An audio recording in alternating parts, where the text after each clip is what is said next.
إن الحمد لله نحمده ونستعينه ونستغفره ونعوذ بالله من شرور أنفسنا ومن سيئات أعمالنا من يهده الله فهو المهتد ومن يضلله فلن تجد له وليا مرشدا وأشهد أن لا إله إلا الله وحده لا شريك له وأشهد أن محمدا عبده ورسوله صلى الله عليه وعلى آله وأصحابه أجمعين. Barşalarımızna da yoktan bar kılıp, bizni o'zining şeksiz nimetlerinde yaşatuvchi Rabbimiz Allah Teala'ga ming şükürlerimiz, maqtav ve ulug'lovlarimiz bo'lsin. Yerlarga da ko'klarga da Allah Teala'ning rahmeti bo'lib kelgan, suyukli payg'ambarimizga ko'ngil turlarimizdan chiqqan duolarimiz, Allah Teala'ning salami ham salavati bo'lsin. Aziz kardeşlerim, inglik o'zimni, onlarısın sizni taqvolikqa chaqiram.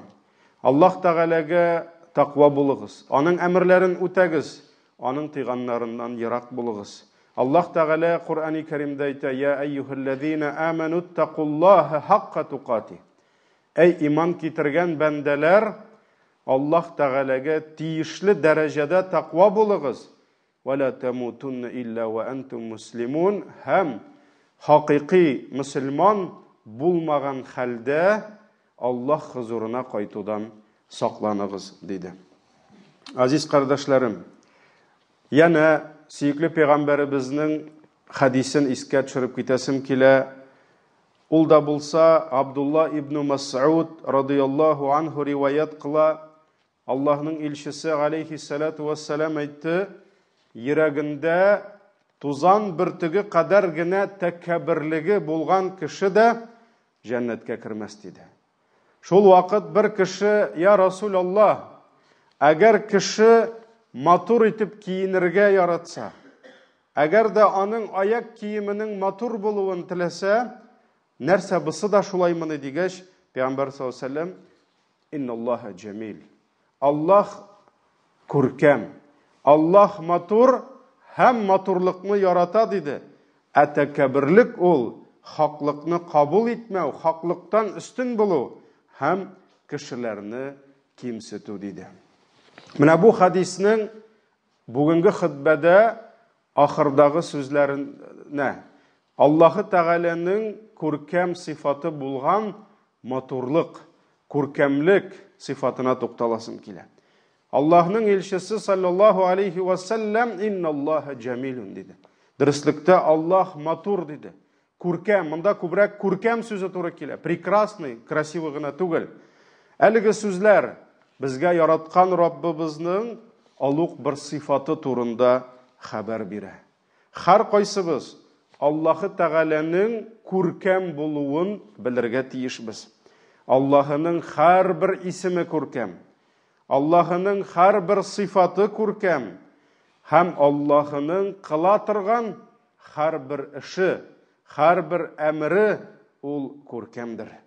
Hiçbir mahlukның zihni, akıllı Allah'ın kurkemligin, kamilligin hem büyüklüğün ahırına kadar anlap bitirirge kudretli tugildir. Leyse kemithlihi şey, Allah'ın misalı yok. Allah ol bir kimge de okşamagan. Allah'ın okşaşı yok.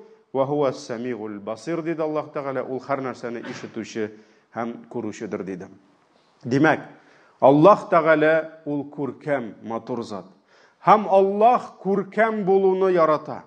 Allah özü de kurkem. Hem bendelerinin de kurkem buluların yarata. Kızganış bugün cemiyette maturluk degen sözünü aytkeşte bik köp kişilerinin kuzallarına, başlarına Allah razı bulmagan maturluk kelip basa. Kimnindir көз алдына gavret, yatsızlık, azgınlık kelip basa. Ama nişikkine kişilerinin zihinleri azgınlık bilen adaşmasınlar, ol kurkemlik, maturluk degen sözünü yokka çıgarga tiyiş tugul. Çünkü bu Allah'ın bir sıfatı bulup tura. Allah-u Teala kurkem, hem bizni kurkemlikке çakıra. Allah'ın dini kurkem, hem bizni kurkem bulurga irete. Hem cemaat hakiki maturluk ol Allah-u Teala'nın dinine iyerip, Allah'ın emirlerin ötepkine durmuşka oşa. Kişi матурларга тиеш. Үзенең күңелен. Кеше матурларга тиеш кыла торган гамәлләрен.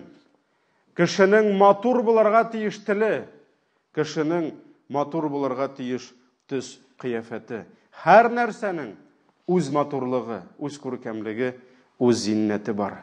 Һәм иң беренче мөселман кешесе нәрсәне матурларга тиеш? Что у него в первую очередь должно быть прекрасно? То, на что смотрит Всевышний Аллах. Аллах Тәгалә Коръанның илчесе әйтте: "Ла янзуру инналлаха ла янзуру иля суварикум ва амваликум." Аллах беренче чиратта карамый сезнең сурәтләрегезгә. Кемнең буе озынрак, кемнеке кыскарак, кемнең чәче кара, кемнеке сары, кемнең күзе зәңгәр. Без бит инде шулай карыйбыз.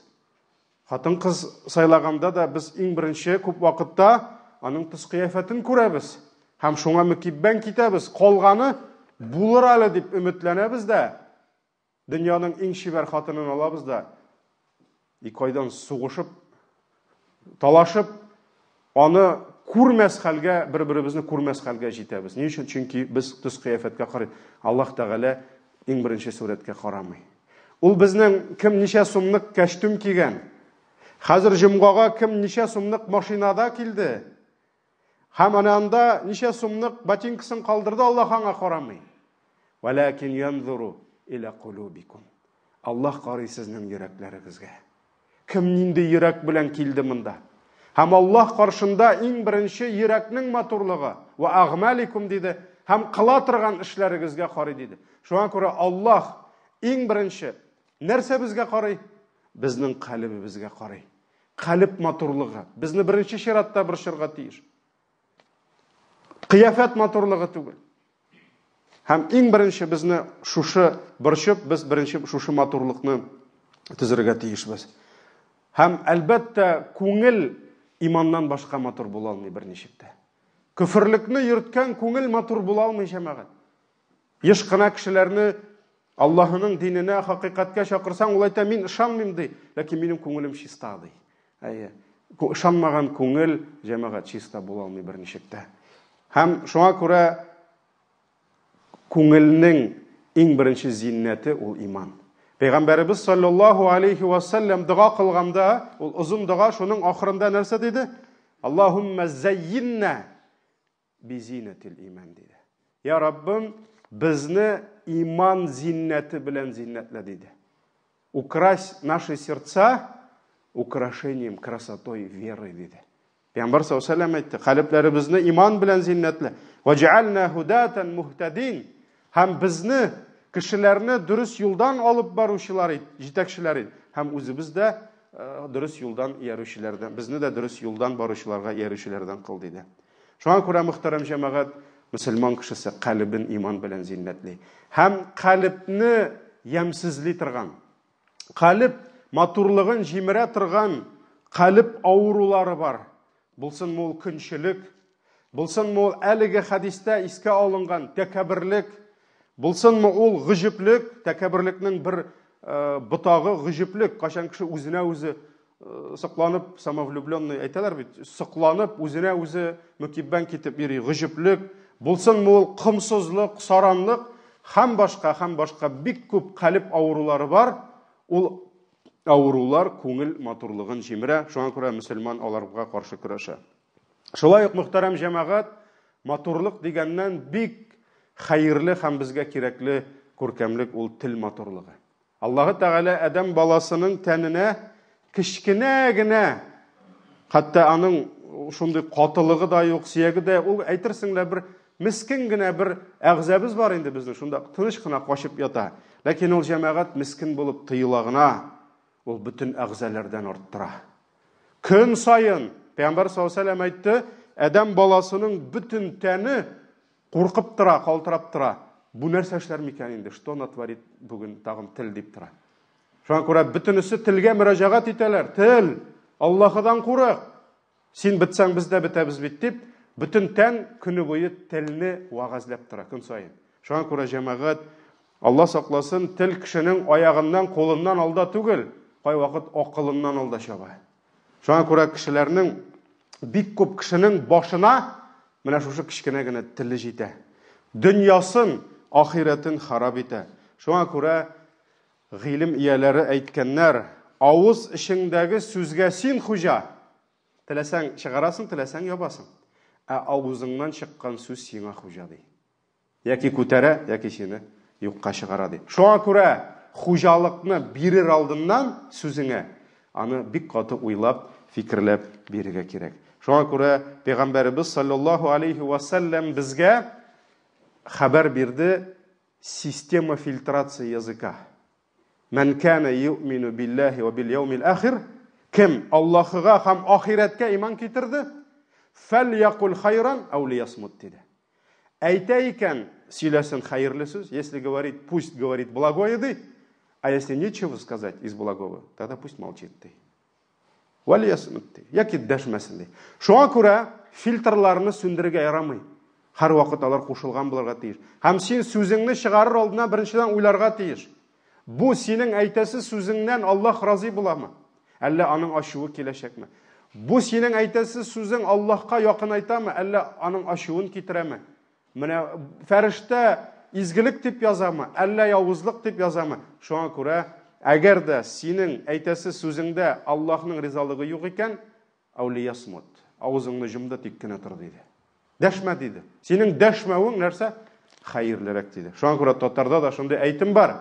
Кай вакыт әйтер сүзләрең көмештәй булса да, дәшми калуың алтын булыр ди. Шуңа күрә элек бер хәзрәт булган, Вафа хәзрәт дип әйтәләр, инде шуның сүзе диләр. Инде бик күп хезмәт иткән хәзрәт, Аллаһның рәхмәте яусын, ул шундый сүз әйткән булган. Әйтми калган сүзләрем өчен үкенгәнем булмады, әйткәннәре өчен шактый үкенергә туры килде дигән. Шуңа күрә тел матурлыгы безнең өчен бик мөһим булып тора.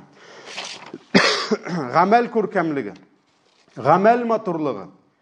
Һәм җәмәгать тел күркәмлегенә килгәндә, менә безнең телләр мәчеттә бөтенебезне әйбәт. Эй субханаллах, ассаламу алейкум брат, машаллах, бисмилlah, Аллаһу акбар, Аллаһумма салли аля Мухаммад.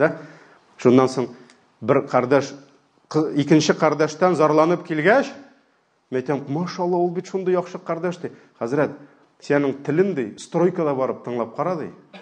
Стройкада ди, мәчеттә түгел ди. Менә аның теле нәрсә сөйли ди. Менә шунда күресең син аны ди. Һәм еш кына күргән бар кардәшләрне футбол уйнаганда телләрен. От чыгып китә анда. Хәзрәтләрнеке дә китә, ботинка белән типсәләр аякларына. Или туп белән бәрсәләр. Шуңа күрә мәчеттә без фирештә балчыгыдай. Телләребез субханаллах, Аллаһу акбар, машаллах, ла илаха иллаллах. Но футбол уйнаганда чыга җәмәгать, яки стройкада. Аллаһ сакласын. Һәм күрә Аллаһ бит сәбәбен чыгара, иштә ятканны безгә күрсәтер өчен. Хаҗда чыга, кайтканда Минадан 15 сәгать пробкада утырганда чыга, әллә нәрсәләр ишеттем. Валлаһи, урамның иң кабахат кайбер ирләре дә андый сүзләр әйтмиләр. Кайбер безнең хаҗиларның авышыгы, ул безгә это позор для нас, сүздә юк. Ләкин җәмәгать Аллаһ Тәгалә чыгарды. Кем хаҗга килгән, ә кем сияхат кылырга килгән, путешествиеларын списокта арттырырга. Аллаһ чыгара. Гамәл күркәмлеге. Аллаһ Тәгалә яраткан, сөйкле пәйгамбәребез безгә өйрәткән изге эшләр белән без тәнебезне, бөтен әгъзаларыбызны зиннәтләргә тиешбез. Иң хәерле, иң күркәм гамәлләрдә динебез ислам бинасы урнашкан. Намаз, 5 вакыт намаз, ул кешенең матурлыгы, ул кешенең күркәмлеге, кешенең тоткан уразасы ул матурлык. Байларның мохтаҗларга үз нәфсләреннән айырып закат бирүләре, ул матурлык җәмәгать. Ул матурлык кешенең ата-ана хакын зурлавы, ирнең хатын хакы, хатынның ир хакы. Булар бөтенесе безнең үстебездә булган фарызлар, алар безне матурлый, алар безне зиннәтли. Һәм Аллаһ Тәгалә харам кылган, бузык, яман, залим, явыз эшләрдән китүдә ул безнең иң зур матурлыгыбыз, зиннәтлегебез булып тора. Пәйгамбәрбез саллаллаһу алейхи ва саллям нәрсә диде? Аллаһ куйган шикләрне сакла, кешеләрнең иң гыйбадәтлесе булырсың диде. Шуңа күрә харамнан саклану иң зур гыйбадәтләрнең берсе булып тора, иң зур матурлык. Кешенең әхлагының матурлыгы, нрав дип әйтәбез, поведениесе. Аллаһ Тәгаләнең илчесе саллаллаһу алейхи ва саллям алып килгән ислам әхлагы. Ул алып килгән әдәп белән біз зиннәтләнергә тиешбез. Карагыз, 7-нче гасырда Пәйгамбәрбез саллаллаху алейхи ва саллям бәйнә-бәйн аңлатты. Мөселман кешесе ничек сәлам бирергә тиеш? Ничек исәнләшергә тиеш? Ничек ярый, ничек ярамый? Ничек сәламны кайтарырга тиеш? Сәламләшү әдәбе. Бу бит исламда үзе берни. Исламда ашау, эчү әдәбе. Ничек ризыкны кабул итәбез? Ничек башлыйбыз? Нәрсә ярый, нәрсә ярамый? Ничек ишергә? Ничек һава алып, сулыш алып ишергә? Җәмәгать, бу бит бөтенесе нинди әхлак матурлы, йоклау әдәбе, хәтта йомыш үтәү әдәбе. Бәдрәфкә кирип хаҗат үтәү әдәбе бәйнә язылган. Ни кайсы аягың белән керәсең, нинди дуга кылып керәсең, нәрсә ярый, нәрсә ярамый? Бөтенесе. Җинси мөнәсәбәт әдәбе. Половые отношения между мужем и женой дип әйтеп, бөтенесе язылган. Бөтенесенең әдәбе бар. Шул ук җәмәгать әдәп мәсьәләсендә фитри сөннәтләрне үтәү. Бу да матурлык. Сунанул фитра дип килә, булсын мул исламда тырнак кисү. Шәчләрне, мыек сакалларны матурлап тору. Юыну мәсьәләсе. Пәйгамбәр саллаллаху алейхи ва саллямның мисвак белән теш чистартырга өйрәтте. Әгәр дә өммәтем өчен авыр мәшәкать булыр дип курыкмасам, 5 намаз гадагын мин нәрсә әмер итер идем сезгә, мисвак белән теш чистартырга ди. Ягъни көнгә 5 мәртәбә мин кушыр идем сезгә ди. 5 тапкыр тишегезне чистартырга ди. Шуңа күрә теш чистарту әдәпләре, сунанул фитра, булар бөтенесе дә кешелекне матурлый, кешелекне зиннәтле. Һәм инде соңгысы җәмәгать төс кыяфәтеңнең күркәм булуы. Әгәр дә Аллаһ сиңа биргән икән матурлык, ул матурлыкны җимерергә кирәкми. Аллаһ сиңа мал-мөлкәт биргән икән, алама киеп, җыртык кием киеп, исламдан ди нәрсә юк. Исламдан ди нәрсә юк. Хәтта Пәйгамбәрбез саллаллаху алейхи ва саллям нинди киемнәр кигән? Сахабалары нинди киемнәр кигән? Ләкин ул бит кашан киелде? 7-нче гасырда.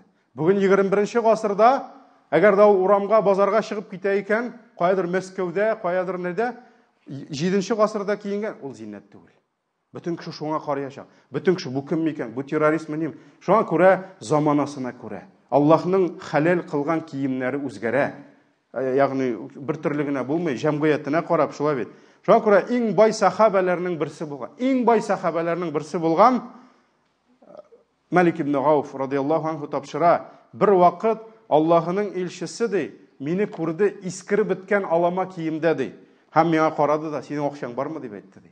Синең малың бармы дип әйтте. Бармаса, булмаса ярый. Аның башкасы юк. Бармы дип сорады ди. Шуннан соң мин әйттем, я Расулаллах, бүтән төрле бар миндә.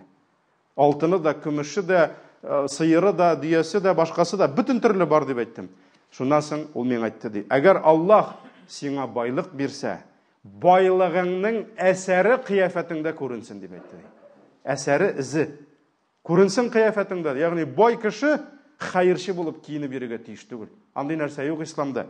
Шуңа күрә төс кыяфәтнең матурлыгы да, мөхтәрәм җәмәгать, ул дагын исламда бар. Ләкин нинди генә матурлык, нинди генә кием турында сөйләшсәк тә, иң хәерле кием иман киеме, тақвалык киеме. Ва либасу тақва залика хайр диде Аллаһ Тәгалә. Тақвалык киеме, Аллаһыдан һәр даим куркып, аның әмерләрен үтәп, тыйганнарыннан тыелу, менә бу иң хәерле кием диде. Раббым безгә безне диндарлык белән, тақвалык белән матурласа иде, безне иман зиннәте белән бизәсә иде, тормышларыбызны төзәтсә иде, юлларыбызны турайтса иде, һәм я Раббым гынах хаталарыбызны кичерсәң иде. Амин.